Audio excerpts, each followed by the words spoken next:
सोच रहे थे आज कि हम क्या बोलें, किस भाव को सुनाएं। तब बहुत पहले एक बार मैंने अपने बाल्यकाल में जब मैं प्रैक्टिस करता था, तब दशकम धर्म लक्षणम, 10 लक्षणों पर एक बार मैंने प्रवचन किया था। तो आज वही मेरे को स्मृति में आया कि आज यहां वही सुनाए जाएं। आप लोग ऑस्ट्रेलिया में रहते हैं, भारत से इतनी दूर रहते हैं, विपरीत अवस्था में रहते हैं, विपरीत लोगों के बीच में रहते हैं, विपरीत हवा, विपरीत स्वभाव, विपरीत सब कुछ है आपके लिए। कल मुझे 1-2 वैष्णवों ने निवेदन किया, बोले महाराज जी यहाँ पे ऐसे ऐसे लोग भी हैं, नाम जप भी करते हैं और ठाकुर जी की सेवा भी करते हैं, लेकिन प्याज लहसुन अंडा खाने में परहेज नहीं करते, मांस मदिरा छोड़ देते हैं पर उनको खा लेते हैं। वो कहते हैं अब क्या करें, कितना बचेंगे। मैंने कहा देखो बचने वाला तो पूरा ही बच जाता है, लेकिन फिर भी आप लोग इतनी अव्यवस्था में रहते हो। शरीर की व्यवस्थाएं तो अच्छी हैं यहाँ पे, पर अंतरात्मा की व्यवस्थाएं नहीं है यहाँ पे, इसलिए इतनी अव्यवस्था में रहते हैं। इसलिए हम आपको 10 सूत्र बता के जा रहे हैं। 5 आज बताएंगे, 5 कल बताएंगे। हो सके तो इनको नोट डाउन कर लीजिएगा, दिमाग में फीड कर लीजिएगा और इनका पालन करने प्रारंभ कीजिएगा। बीच बीच में जैसे आप वन में जाते हैं तो कोयल की कुहुक आती है, मोरों की कुहुक आती है, ऐसी कथाओं में भी छोटे छोटे कोयल कुहुकती रहेंगे। ये छोटे छोटे मयूर जो हैं ये अपने नाद स्वरम के द्वारा आपको आनंदित करते रहेंगे। देखो ऐसा लगता है कि जैसे मानो मोर जो है वो छोटा हो गया हो, तो उसकी जो कुहुक है उसमें कुछ परिवर्तन आ गया हो।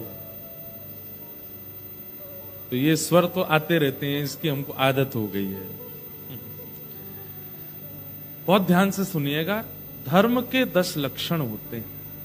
ये लक्षण यदि किसी के अंदर हैं तो ही वो व्यक्ति धार्मिक माना जाता है।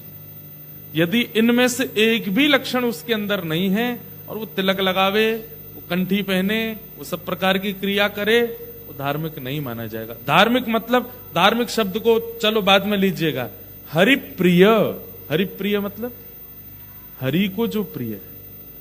ठीक है इनकी कुहुक अच्छी है, लेकिन फिर भी इनकी माताएं थोड़ा ध्यान दे लें, नए कुहुक कम करवा लें। उनको लगा महाराज जी ने खुली छूट तो दे दी, ले बेटा चिल्ला दे।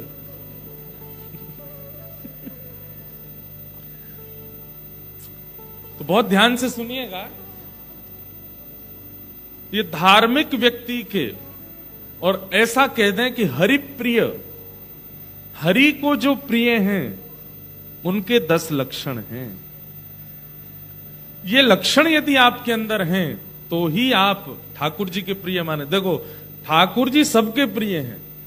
नास्तिक व्यक्ति भी कम से कम ओ माय गॉड तो बोलता ही है। ठाकुर जी सबके प्रिय हैं, पर ठाकुर जी का प्रिय कौन है? जिसमें ये 10 लक्षण विद्यमान है वो ठाकुर जी का प्रिय है। कुछ मत कीजिए, बस ये 10 स्वभाव अपने चित्त में लाना। और देखिए 10 एक साथ नहीं आएंगे, ट्राई करो। 1 महीने में एक स्वभाव आना चाहिए, दूसरे महीने में फिर दूसरा स्वभाव आना चाहिए, तीसरे महीने में तीसरा आवे। 10 महीने बाद जब 11वां महीना प्रारंभ होगा ना, आपको अनुभव होगा। फिर आप हमको याद करोगे, फिर आप बोलोगे, हमारे भक्ति पथ ऑस्ट्रेलिया वालों से बोले महाराज जी को बुलवाओ कैनबरा, अब हमको कुछ अनुभव हो रहा है, कुछ फीलिंग आ रही है, कुछ स्वप्न ऐसे आते हैं कुछ। क्योंकि हरिप्रिय बन जाएंगे तो ठाकुर जी अनुभव कराना प्रारंभ कर देंगे। इसलिए 10 लक्षण बहुत ध्यान से सुनो। धृति क्षमा दमुस्तेयम शौच इंद्रिय निग्रहम् धीर विद्या सत्यम क्रोध दशकम धर्म लक्षणम। ये 10 लक्षण, इन्हीं 10 पे हम बात करेंगे। इन्हीं के बीच में कोई भक्त चरित्र, व्रज की लीला, जो भी आएगा मन में सुनाएंगे आप। फोन के नोट्स में लिख लीजिएगा। सबसे पहला लक्षण धृति, यानी कि धैर्य, सहनशीलता, जो कि दूर दूर तक नहीं है हमारे अंदर। पेशेंस, कितने इम्पेशेंस हैं हम लोग। किसी का पेशेंस लेवल चेक करना हो तो उसके अवगुण बता दो, उसको उसकी कमियां बता दो। कोई कितना भी बढ़िया व्यक्ति क्यों ना हो, ठीक है, पार्लियामेंट में उसकी पूंछ है, यहाँ के एमपी से उसकी जानकारी है, बड़े बड़े जो है ऑस्ट्रेलियन गवर्नमेंट के लोग उससे मिलते रहते हैं, उस पर इतना बड़ा बंगला है, गाड़ी है, सब कुछ है, सारे गुणों से युक्त व्यक्ति ऐसा दिखाएगा मेरा तो बहुत सिस्टमेटिक जीवन जीता हूं, मैं सुबह 6 बजे उठ जाता हूं, उसके बाद मेडिटेशन करता हूं, योगा करता हूं, ध्यान करने के बाद में फिर मैं स्नान वगैरह करके फिर मैं सूप पीता हूं, ऐसे अल्प भोजन करता हूं, मिलेट्स खाता हूं, गेहूं तो मैं छूता ही नहीं हूं। कई लोग, मैं ऐसे मिलता हूं ना लोगों से, उसके बाद मेरा नियम है मैं लेदर की चीजें नहीं पहनता, मैं कपड़े के वस्त्र वो चप्पल पहनता हूं, जूते पहनता हूं, आदि आदि सब कुछ बताएगा। इतना अपने आप को पेशेंस युक्त उसने बता दिया। आपको केवल उसका एक अवगुण उसकी पत्नी से पूछ लो, या उसके किसी मित्र वित्र से कहीं से उसका एक अवगुण पता, क्योंकि इस संसार में चाहे महाराज जी हो, चाहे विधाता हो, चाहे कोई भी हो, परमात्मा के अलावा ब्रह्मा से लेकर के चैंटी तक एक भी ऐसा नहीं है जिसमें कोई अवगुण ना हो। सबके अंदर अवगुण है। और जैसे ही व्यक्ति आपका अवगुण आपके सामने बताता है, तुरंत पेशेंस लेवल चेक हो जाता है, कैसा पेशेंस है।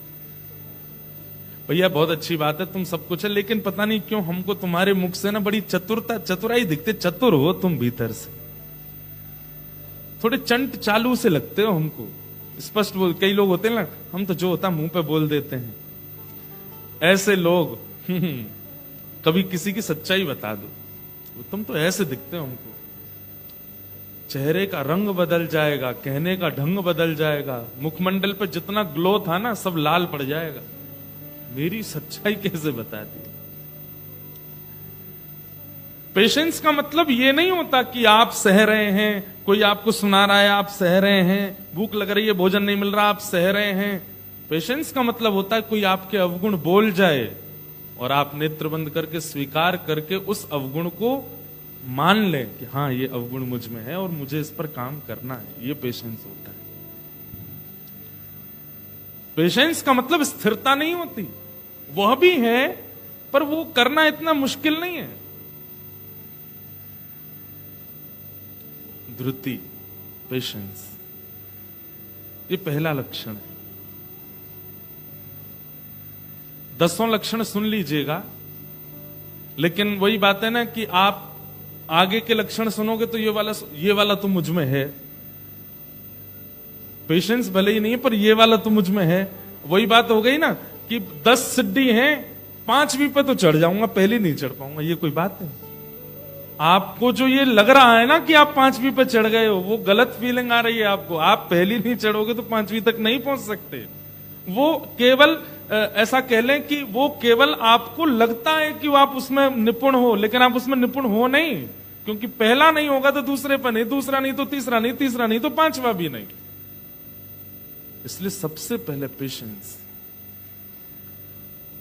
आज तक आप अपने शंकर जी की पूजा करते थे, महादेव की पूजा करते, ठाकुर जी की पूजा करते, गुरुदेव के द्वारा नाम जप करते, सूर्य अर्घ देते, सबके पीछे जो भी भावनाएं थी आपकी, जो भी कामनाएं थी आपकी, सबको एक तरफ कीजिए। कल से जो भी कुछ करेंगे उसके पहले सबसे पहले, हे ठाकुर जी मुझे धैर्यवान बनाओ, मेरे अंदर धैर्य आ जाए।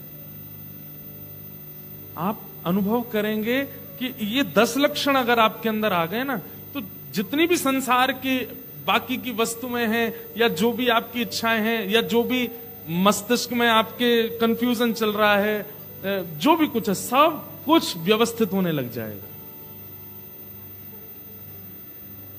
तो सबसे पहले धैर्य। एक पक्षी होता है गौरैया, एक बार गूगल करके देखना उसको इंग्लिश में क्या बोलते हैं, गौरैया पक्षी को? हाँ? स्पैरो। स्पैरो तो हो गया। अच्छा, गौरैया छोटा सा होता है स्पैरो। एक कथा मैंने पढ़ी थी कहीं पे कि एक गौरैया पक्षी था, वो समुद्र के तट पर एक पेड़ पर छोटे से घोंसले में रहता था। गौरैया पक्षी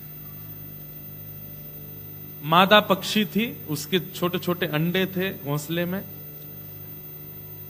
तो वो कभी कभी जाती थी उड़ करके, दाना आना चुग करके आती थी, शाम तक आकर के फिर अपने घोंसले में बैठती थी। आज जो भी था वो पा लेती थी, घोंसलों की अपनी देखभाल करती थी। वो बड़ी प्रसन्न थी, अब तो इतने दिन और रह गए, फिर मेरे अंडे खुलेंगे, इनमें से छोटे छोटे बच्चे निकलेंगे। हर माँ को एक प्रसन्नता रहती है, ऐसी जीवों को भी रहती है।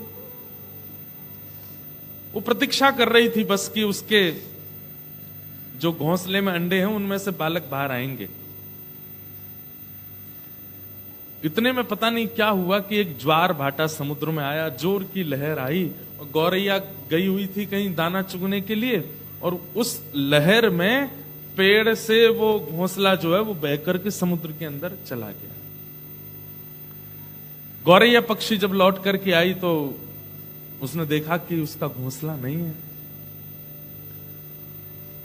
तो हाथ जोड़ करके समुद्र नारायण से प्रार्थना करने लगी, आप इतने विशाल हैं, आप इतने बड़े हैं, आपका स्वरूप इतना बृहद है, हे समुद्र नारायण। मैं छोटा सा एक पक्षी हूं और मेरे छोटे छोटे अंडे हैं घोंसले में, और वो अभी डूबा नहीं है आपके अंदर, मुझे दिख रहा है वो तैर रहा है। आप कृपा करके एक ऐसी लहर लेके आओ ना कि ये घोंसला बाहर कर दो, मेरे बालक मुझे वापस कर दो।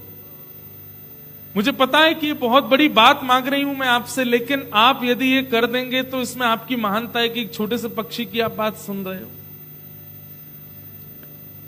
तो समुद्र नारायण प्रकट हो गए, समुद्र भगवान प्रकट हो गए, प्रकट होकर के जोर से हंसने लगे। हंस करके बोले, तुमने बोलने से पहले एक बार भी नहीं सोचा कि तुम किससे बोल रही हो?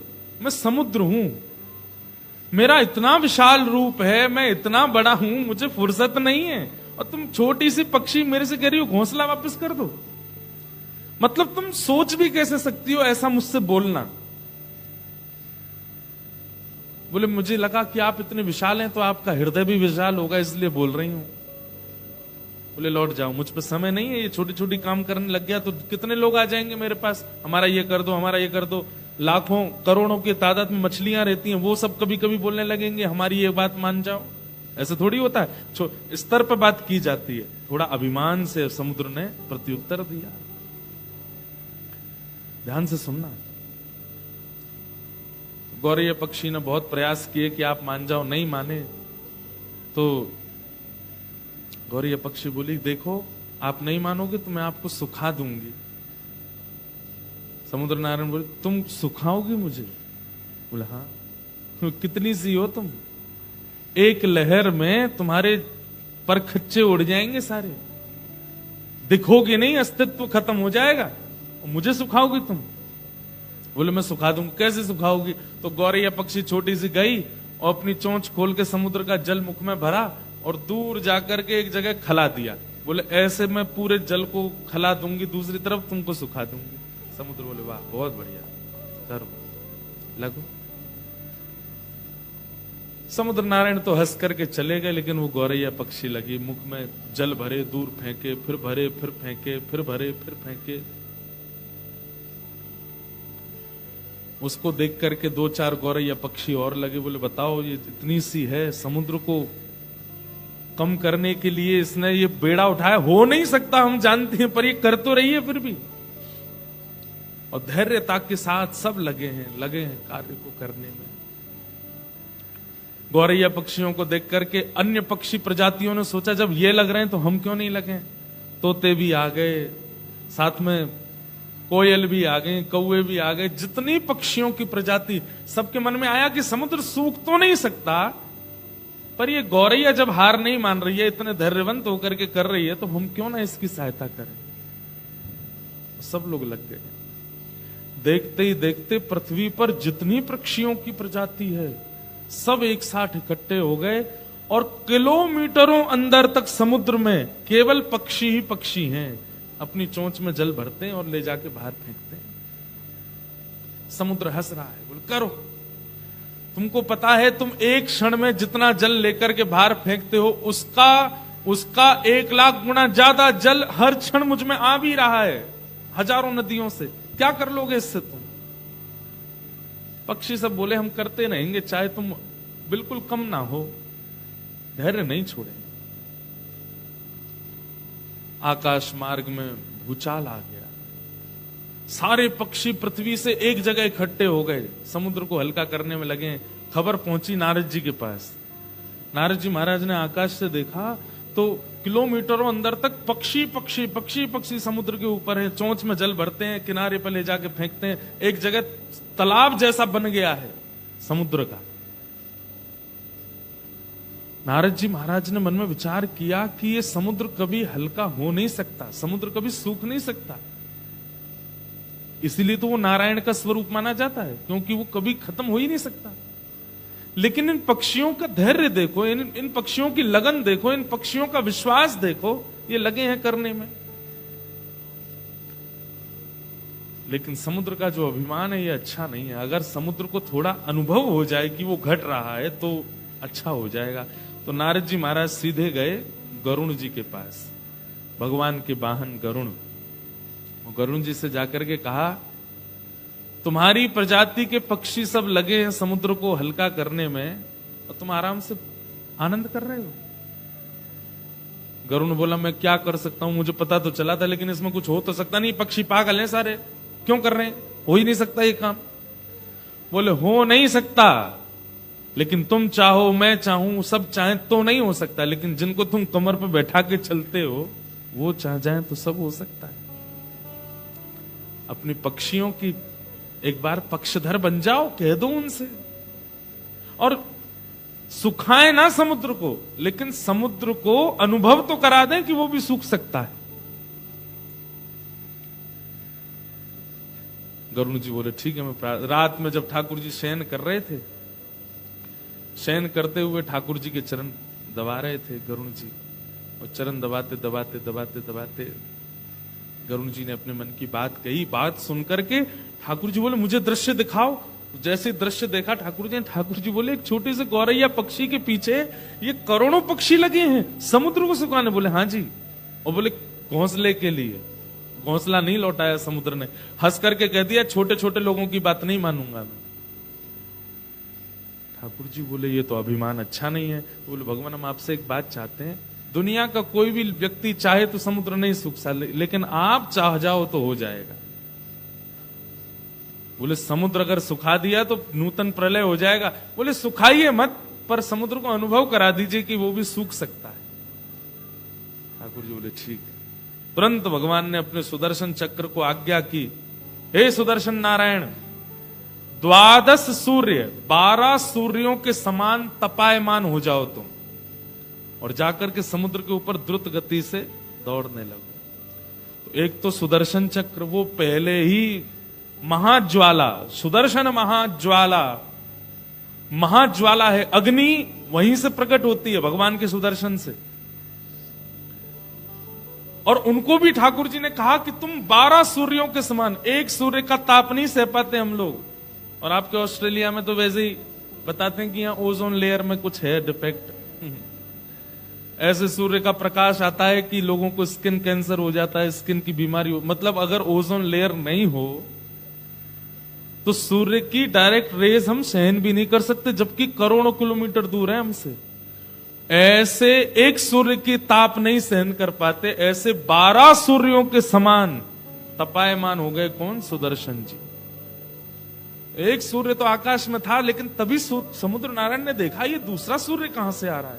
और वो जैसे जैसे पृथ्वी के समीप आने लगा, द्रुत गति से सारा पानी उड़ने लगा आकाश की ओर, किनारे छोड़ने लगा समुद्र, धीरे धीरे भीतर जाने लगा, मछलियां मरने लगी। मतलब चंद सेकंडों में किलोमीटरों भीतर चला गया समुद्र।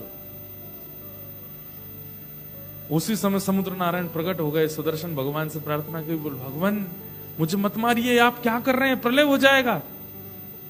बोले तुमने अभिमान कैसे किया कि तुमको कोई सुखा नहीं सकता? बोले आपको किसने भेजा? बोले मुझे भगवान ने भेजा। बोले किसकी सहायता के लिए भेजा? बोले गौरैया की सहायता के लिए भेजा है, तुमको सुखाने की आज्ञा की। अरे भगवान मुझे मत सुखाइए, आज्ञा कीजिए, आज के बाद ऐसा मान नहीं करूंगा, मुझे क्या सेवा करनी है? बोले घोंसला ले जा करके सप्रेम सहर्ष गौरैया को दे दो। वही विशाल समुद्र छोटे से घोंसले को लेकर के आए और गौरैया के चरणों में धर दिया। एक छोटी सी गौरैया के लिए समुद्र सूखने की स्थिति में आ गया। किसके प्रभाव से? केवल धैर्य, धैर्य की ताकत। बंधुओं, आज की तारीख में वही धैर्य शून्य के समान है हमारे चित्त में। जो व्यक्ति सहना सीख जाता है, सहनशील बन जाता है, धैर्यवंत हो जाता है, उसके कार्य में भी लगन होगी, उसकी सफलता भी प्राप्त होगी। उसको जो आप देवी देवताओं के पास जा जा करके मांगते हैं, टोने टोटका कर करके मांगते हैं ना, वो सब आपको केवल धैर्य से प्राप्त हो जाएगा। लेकिन वही हम धारण नहीं करते। धैर्य धारण करो। धत्ते धैर्यम तु यो धीमन, श्रीमद् भागवत जी में आज्ञा करते हैं कि धैर्य धारण करो। तो हरिप्रिय यदि बनना है, तो हरिप्रिय बनने के लिए जो 10 लक्षण हैं, उनमें सबसे पहला लक्षण क्या है? धैर्य इज इक्वल टू पेशेंस।